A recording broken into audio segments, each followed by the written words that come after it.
ও মা, এই নাও চা। বলছি বিস্কুট শেষ হয়ে গেছে। বিস্কুট নেই, তুমি শুধু চাটাই খাও, আমি আসছি। এই শোন শোন শোন, এই শুধু চা আমি একদমই খাবো না, তুই চা নিয়ে যা। উফ মা, তুমি না এত কেন এরকম করে আমি বুঝতে পারি না। খেয়েই নাও না শুধু চাটা আজকে।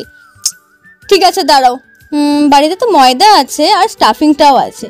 ঠিক আছে, তুমি এটা এখন খাও, আমি তোমাকে আবার চা দিয়ে যাচ্ছি ওই স্ন্যাক্সটার সঙ্গে। আসছি দাঁড়াও। আমার মা না বরাবরই এরকম, শুধু চা খেতে যেন মায়ের গায়েতে জ্বর এসে। তাই আমি আজকে বানিয়ে ফেললাম একটা দারুণ রেসিপি। প্রথমেই পরিমাণ মতো ময়দা নিয়ে তার মধ্যে নুন, চিনি, একটু কালো জিরে, অনেকটা পরিমাণে ময়াম দিয়ে খুব ভালো করে ময়দাটাকে মিশিয়ে নেব। এরপরে একটু একটু করে গরম জল দিয়ে বেশ নরমাল একটা ডো বানিয়ে নেব এবং এটাকে উপর থেকে তেল মাখিয়ে 15 থেকে 20 মিনিট মতো রেস্টে রেখে দেব। এরপর আমি এরকম একটা চৌকো রুটি বানিয়ে নিয়েছি। তারপরে সেটাকে সাইজ করে ছুরি দিয়ে সমানভাবে কেটে নেব। জানি আমি সমানভাবে কাটতে পারিনি, তোমরা একটু সমানভাবে কেটে। যাই হোক, তারপরে মাঝখানেতে আলুর পুর দিয়ে ঠিক এইভাবে এটাকে র‍্যাপ করে নেব। ঠিক একইভাবে বাকিগুলো। এই দাঁড়াও দাঁড়াও দাঁড়াও, তোমরা প্রতিবারেতেই আমার দারুণ দারুণ রেসিপি থেকে চলে যাও আর ফলোটাকে করে। যাই হোক, ফলোটা করে নাও, এটাতে তোমাদেরই ব্যাস। এরপরে মুচমুচে করে ভেজে নিলে এই দারুণ টেস্টি রেসিপি একদম